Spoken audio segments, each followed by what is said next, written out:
பேபிகேர்ள் அப்படின்னு ஒரு படம் அமேசான் பிரைம்ல பார்த்தேன். இந்த படத்தை பத்தி கண்டிப்பா பேசி ஆகணும். யங்ஸ்டர்ஸ் மத்தியில வந்துட்டு இந்த செக்ஸுவல் ரிலேஷன்ஷிப் அப்படின்ற விஷயம் வந்து பயங்கரமான ஒரு டாக்காவும், அதை பத்தின புரிதலும் சரி, அதுல இருக்கக்கூடிய நாட்டமும் சரி, ரொம்ப ரொம்ப வியர்டான ஒரு திங்கிங்கோட போயிட்டு இருக்கு அப்படின்னு நிறைய விஷயங்கள் எழுதுறாங்க, நிறைய பேர் சொல்றாங்க.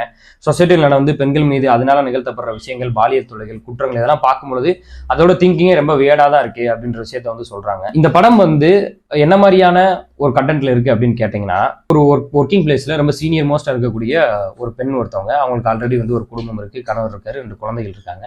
அந்த பையனுக்கே பாத்தீங்கன்னா ஒரு 18 வயசு ஆக போகுது அவங்களோட பையனுக்கே. ஆனா இவங்களுக்கு பாத்தீங்கன்னா அவங்க ஆபீஸ்ல வேலை செய்யக்கூடிய ஒரு பையனுக்கு மேல ஒரு அஃபேர் ஏற்படுது. தன்னுடைய கணவர்கிட்ட அந்த ஏஜ்லயுமே பலவிதமான உணர்வுகளை எதிர்பார்க்கக்கூடிய ஒரு பெண்ணா அவங்க இருக்காங்க. அம்மாவா இல்ல, அவங்க மனைவியா இல்ல, ஒரு பெண்ணா அவங்க இருக்காங்க அந்த இடத்துல. அப்படி இருக்கிற ஒரு பெண்ணா இருக்கிறாலும் ஒரு இளைஞனை பார்த்து அவங்க மேல கவரப்பட்டு அவங்க கிட்ட எப்படி ஒரு ஈடுபாடா இருக்காங்க, அந்த ஈடுபாடா இருந்து அவங்களுக்குள்ள நடந்த இன்டர்மிஷன்லாம் நடந்ததுக்கு அப்புறம் அவங்க எப்படி அதுல அவங்க ரிலேஷன்ஷிப் மெயின்டைன் பண்றாங்க, அவங்க என்ன மாதிரியான உணர்வுகள் எதிர்பார்க்கறாங்க, அந்த உணர்வுகளுக்காக எப்படிலாம் அவங்க அந்த பையன்கிட்ட இறங்கி போறாங்க, இது அவங்க வீட்டுக்கு தெரிய வருது, அவங்க கணவருக்கு தெரிய வருது, தெரிஞ்சதுக்கு அப்புறம் எப்படி நடந்துக்கிறாங்க, எப்படி இது பண்ணிக்கிறாங்க அப்படின்ற விஷயத்த இந்த படத்துல பேசினதே பாத்தீங்கன்னா ரொம்ப ரொம்ப சென்சிட்டிவான ஒரு விஷயமா தான் நான் பாக்குறேன். அதை ரொம்ப ஓப்பனப்பா இந்த படத்துல பேசியிருந்தாங்க. அது மட்டும் இல்லாம ஒரு கணவன் மனைவி உறவுக்குள்ள ஒரு மனைவி தன்னுடைய உணர்வை எவ்வளவு தூரம் பகிர்ந்துக்கிறாங்களோ, கணவன் எவ்வளவு தூரம் பகிர்ந்துக்கிறாங்களோ, அவங்க பேசி புரிஞ்சுக்கிட்டு அவங்க இன்டர்மிஷன் இருந்தாங்க அப்படின்னு சொன்னா அந்த உறவு ரொம்ப மேன்மையா இருக்கும். அந்த உறவுக்குள்ள யாருமே உள்ள நுழைய முடியாது அப்படின்ற ஒரு தாட்டோட தான் இந்த படத்தை எழுதியிருக்காங்க அப்படின்னு நான் புரிஞ்சுக்கிறேன் இந்த படம் பார்த்ததுக்கு அப்புறம்.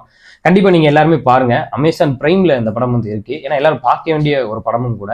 ஏன் அப்படின்னா ஒரு சென்சிட்டிவான ஒரு மேட்ரு இது ஏன்னா ஒரு 2 பேத்துக்கு இடையில 3ஆவதா ஒரு ஆள் வரையும், அவன் சின்ன பையன். இத்தனை வயசுல சில பேர் நம்ம ஊர்களிலேயே பேசுவாங்க என்ன அப்படின்னா, ஏன்னா ஒரு குழந்தை பத்துட்டா உனக்கு எதுக்கு இந்த ட்ரெஸ், குழந்தை பத்துட்டு எதுக்கு இந்த மாதிரி லேட்டஸ்டா இது பண்ணிருக்க அப்படின்னு பேசக்கூடிய ஒரு இந்தியா மாதிரியான ஒரு கண்ட்ரில இருக்கக்கூடிய ஒரு சூழல்ல பெண்கள் மீது கட்டவிழ்த்தக்கூடிய ஒடுக்குமுறைக்கு மத்தியில இந்த மாதிரியான ஒரு தாட் ப்ராசஸ் எல்லாம் நம்ம ஊர் ஆட்கள் படம் பார்க்கும்போது அவங்களுக்கு என்ன மாதிரியான ஒரு டைமென்ஷன்ல ஒரு திங்கிங் தாட் ப்ராசஸ் வருது அப்படின்றத நம்ம யோசிக்க வேண்டியது இருக்கு, பார்க்க வேண்டியது இருக்கு.